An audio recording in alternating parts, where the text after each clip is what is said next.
Revolução Empresarial, por Ana Carolina Verde Braga.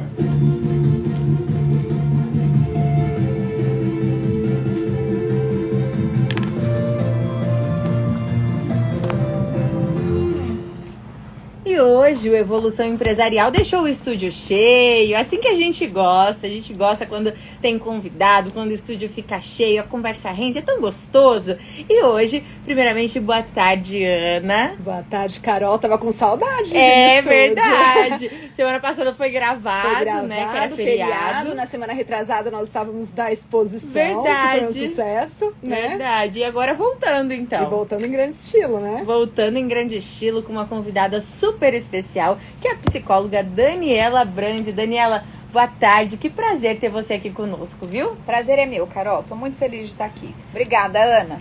Eu que agradeço, a Dani é uma amiga querida, é uma profissional que eu admiro demais. Então, quando fala de gestão de pessoas, não tem como não pensar e não falar de Daniela Brandi. Então, falando desse assunto hoje, eu falei, tem que trazê-la. Tem que ser ela. E hoje a gente vai falar, então, sobre o beabá da gestão de pessoas, né Ana?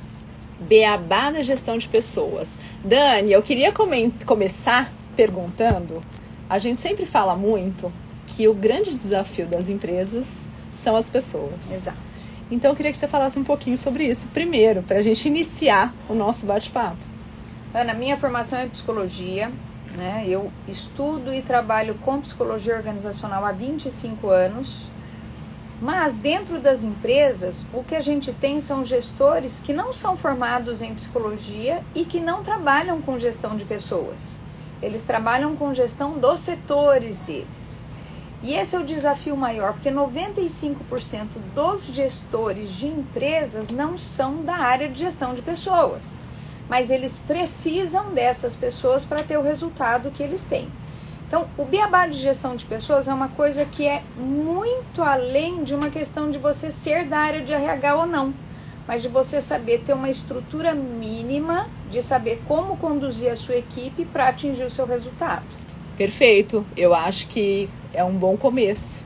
E aí, como que a gente faz para fazer isso? É a parte mais difícil, lidar com, dentro de uma empresa, gerir pessoas, lidar com pessoas é a parte mais difícil, na sua opinião? Eu acho que mais do que nunca. Eu também concordo com você, viu? Eu acho que mais do que nunca, independente do quanto tempo nós tenhamos fazendo isso, parece que a gente nunca fez. Tá tudo diferente, as pessoas estão com outras dores, estão com outras questões, estão com outros propósitos e a gente precisa entender isso.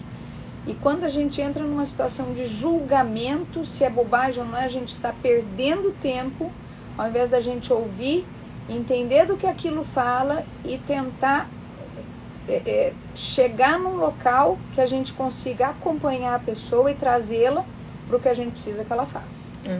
Ô Dani, e aí, independente do tamanho da empresa? Independente. Porque quando a gente fala de área de recursos humanos, muitas vezes as pessoas imaginam que só as médias ou grandes empresas precisam ter uma área de RH, né, de recursos humanos dentro das empresas. Agora a gente não está falando de recursos humanos, a gente está falando de gestão de pessoas. E em todas as empresas tem pessoas. E aí como que a gente faz para trabalhar isso numa empresa pequena?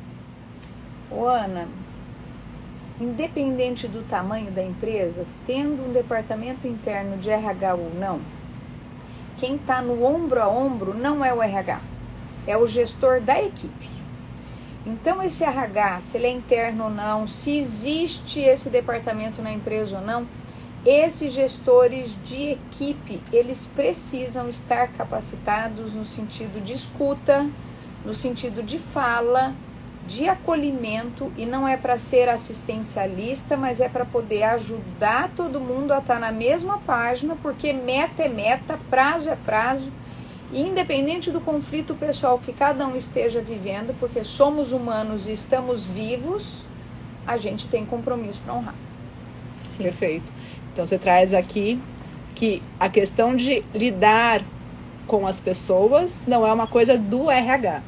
É uma coisa dos líderes. Longe é uma disso. coisa de todo mundo. E independente do tamanho da empresa. Exato. E todas as empresas têm pessoas.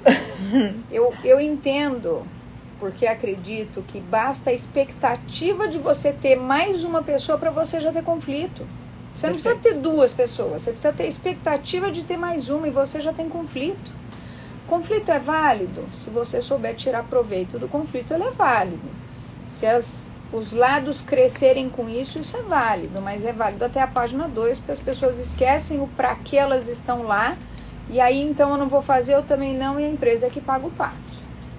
E você disse que cada vez mais tem ficado difícil lidar, né, gerir pessoas. Você acha que isso depois da pandemia se intensificou? Eu colocaria a pandemia como um marco, sim. As pessoas se viram com uma liberdade de tempo, né, e com uma possibilidade, não tem mais aquela preocupação nessa geração mais nova de ter fundo de garantia, ter aposentadoria. Isso não faz parte de preocupação deles. Não. Então, eles não têm preocupação em serem contratados. Eles têm preocupação de arrumar um dinheiro para alguma coisa. Eles não têm mais, essa geração, aquilo que anteriormente se tinha de propósitos de eu vou comprar a minha moto, depois o meu carro e depois a minha casa. Eles andam de Uber. Nós andamos de Uber, o molecada pra quê? Né? Então, essa atualização de propósito fez com que essa perspectiva de vínculo fosse diferente. E junta com isso, a pandemia deu essa abertura de janela para as pessoas verem que pode ser diferente, né? Com uma inflamação. A gente não pode mais chamar a atenção das pessoas que elas se ofendem. E aí nessa linha, né, do mimimi, quais as dicas que você dá na prática para as pessoas, independente do tamanho das empresas, independente dos segmentos, e como a melhor forma delas lidarem com esse público, com essa nova geração? Ana, é assim, se a gente partir do ponto que todo mundo se inflamou e alguns não desinflamaram, eu acho que primeiro a gente tem que olhar para nós e fazer uma autoanálise. A gente tem uma série de gestores que ainda estão inflamados, que ainda estão na revolta e que coisas aconteceram, seja profissionalmente, seja pessoalmente, e que se eles antes não olharem para eles e ficarem só preciso cuidar, e é por isso que eu estou tão irritada, porque ela dói na hora que encosta. Entendi, aprendi que essa minha intolerância não é por conta do outro, é por conta do estado que eu estou. E aí sim a gente pode falar de gestão, de respeito. Não tem meta, não tem prazo, não tem nada que justifique faltar com respeito, não ter bom humor, não ter compreensão que imprevistos acontecem com todo mundo. As pessoas se valem de uma agressividade porque tem meta para cumprir. Calma, né? E não é ser assistencialista, é saber como. Porque se já tá ruim, vai ficar pior. E é tão interessante, né? Porque quando você coloca isso, quando a gente fala do beabá da gestão de pessoas, a gente está falando dessas coisas mais importantes, né? Perfeito. De respeito, de educação, de entender o outro, de autoconhecimento, porque eu não posso querer mudar o outro se eu não me conheço e se eu não sei o que eu preciso mudar, o que é importante para mim, antes de pensar em trabalhar a equipe se o líder não se conhece. E o beabá, e eu gosto muito disso, é o arroz e feijão de cada dia. Não adianta, eu levei para uma palestra, eu fiz não sei... E olha, eles não respondem, mas e o dia a dia, como é? O que sustenta é arroz e feijão, não é grandes coisas. É o dia a dia que tem que ser respeitoso, que tem que ser ponderado, que tem que saber que não tem aquela fúria para poder resolver. E Dani, uma empresa que sabe lidar com os colaboradores, que sabe conversar com os colaboradores, cresce muito mais também, né? Pensando na parte empresarial, de negócios, cresce muito mais. Então, é benéfico tanto para o colaborador que vai se sentir mais em casa, quanto para o líder que vai ter mais resultados, né? E eu provocaria até no seguinte sentido, eu não sei se cresce muito mais ou cresce. As outras não crescem. Não crescem. Não crescem, e aí é o mercado, é o país, é o cliente. Não, bem, olha Tá pra dentro. dentro. né? Tem uma frase que eu ando falando muito e que eu gosto e que tem a ver com isso. Em muitos momentos a gente tem visto isso claramente. Em vez de pensar, antes de pensar em mudar o mundo, lava a louça da sua casa. É. Então acho que é mais ou menos isso. Não adianta a gente pensar. Eu arrumo a minha cama a hora que eu acordo. Eu também. E ensino meus filhos a fazerem Carol, pelo todos. jeito, ainda não tá arrumando. É. Amanhã a Carol vai arrumar. Minha mãe tá ouvindo aqui, ela vai saber, viu? Mas né? É cuidar primeiro do básico. É. Do básico. Sabe por quê? Porque é simples. A gente aqui complica. Uhum. Antes de termos cargo, e cargo é roupa, quem é a pessoa que ocupa esse cargo? E a hora que a gente humaniza a relação, aí a gente consegue o que precisa. Que a gente consegue ver a pessoa que é, a competência que tem, a entrega que pode dar, e não tem que ser do nosso jeito. Se eu tenho um processo desenhado, deixa a pessoa fazer aquilo. Dentro do processo, dentro do prazo, tudo certinho, mas essa história da gente, porque tem uma função de gestor, tentar podar ou tentar cercear, é muito antigo. E aí a gente entra numa questão que a gente sempre gosta de falar aqui, né, Carol? Na questão da praticidade e que seja algo que sirva para todos. Porque isso, essa fala que a Dani, né, fez até agora foi exatamente isso. Vamos fazer o arroz com feijão. Sim. Todo mundo pode fazer. Independente do tamanho, independente da competência, vamos olhar para dentro e vamos fazer o básico que a gente aprendeu, que é o respeito, que é ter uma boa comunicação, enfim, ter essas questões para poder crescer. Porque sem isso não adianta a gente pensar em outras coisas que não vai ter crescimento. Sim. Só perde tempo, só se enrola, porque aí a coisa vai tomando outro caminho. Ô Dani, apesar de ter, né, o beabá, o arroz e o feijão bem feito, cada pessoa é uma pessoa. Perfeito. Então, é um pouco complicado também pro líder, né, saber lidar com cada um. É uma dificuldade Nossa, também, né? Porque Porque assim, cada pessoa é uma pessoa, né? eu acho que é um grande desafio mesmo. Mas, de novo, e sem querer ser repetitivo, a hora que a gente aprende a respeitar, e o respeitar parte de se dar o respeito. Como eu falo com a pessoa, porque não é com o outro, é comigo, como eu consigo ouvir, entender e, longe de ser permissivo, pelo contrário, deixando regras claras, deixando parâmetros claros, o que pode para um pode para todos, o que não pode para um não pode para nenhum. Certo. É fantástica a mágica que acontece porque a gente faz com que essa engrenagem funcione, respeitando a individualidade de cada um. Perfeito. A equipe ela é composta por pessoas diferentes, Sim. não por pessoas iguais. O mundo, né? Não é um monte de robô, não é um monte de pessoa. Sim. E fica muito legal. Perfeito. Perfeito. Tem mais alguma pergunta, Ana?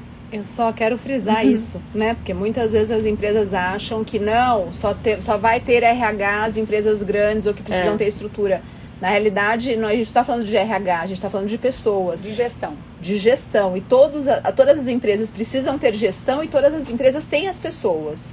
Então o líder precisa sim pegar essas coisas principais que a Dani colocou, principalmente respeito, conhecer o outro, ter uma boa comunicação para ter resultado. E ter, principalmente, a aprendizagem, a habilidade em lidar com toda a equipe.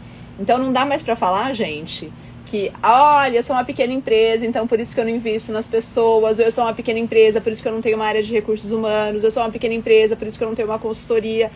Não dá. Mesmo pequena, dá para fazer e dá para buscar o resultado, como a Dani muito bem colocou. Sim. E eu até ia comentar com vocês, que eu até me esqueci no meio da conversa, porque eu tava conversando com uma amiga e ela começou um estágio numa empresa. E ela falou que quando chega na empresa, todos os colaboradores têm que assinalar como eles estão no dia. Que legal. Se tá bem, se tá ruim, se tá triste. E se a pessoa assinala que tá triste, o pessoal do RH chama pra conversar e vai entender o porquê que você tá triste. Então, Aqui em Rio Preto, Carol? Aqui em Rio Preto. Que legal. Não, sensacional a Que ideia. legal. E aí um outro amigo foi indicado para uma vaga de estágio. Eu falei, cara, vá, porque não é toda empresa que é assim. A gente sabe, né? Muitos trabalham sob pressão, é aquela relação antiga de funcionário-empresa. E não é assim que funciona. E ele foi pra essa empresa e ele se apaixonou também, essa minha amiga. E Eu ele- já apaixonei. quando ela me falou, eu fiquei encantada, achei sensacional a ideia. E é realmente uma forma de você ter uma proximidade maior, saber o que está acontecendo. Às vezes a pessoa só quer falar o que está acontecendo, né? Às vezes não teve um dia bom, só quer falar. E aí tem alguém para ouvir. Acho Se preocupar com o sentimento, né? Sim. A pessoa, não o que a pessoa está fazendo, mas como a pessoa está. E esse exemplo que você deu, qualquer Sim. empresa pode fazer. Sim, é algo tão simples, né? É um detalhe que faz uma diferença imensa e que pode ser colocado em prática hoje, né? Em qualquer negócio. Então, Sim. excelente exemplo. Perfeito, gente. Muito obrigada, Ana, por todas as quintas-feiras. Obrigada, Dani. Venha sempre, viu? Foi um prazer. Está sempre convidada. Muito obrigada por esse bate-papo maravilhoso. E, Ana, a gente se encontra na próxima quinta-feira. Carol, que agradeço. Dani, muito obrigada. Muito obrigada. Vou te chamar mais vezes, com toda certeza. Até a próxima quinta. Obrigada. Obrigada, gente. Agora a gente vai pro intervalo, 3h52.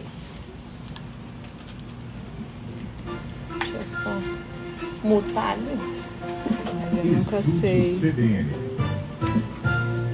parar isso. A empresa é o Mercadão dos Óculos. Ah, que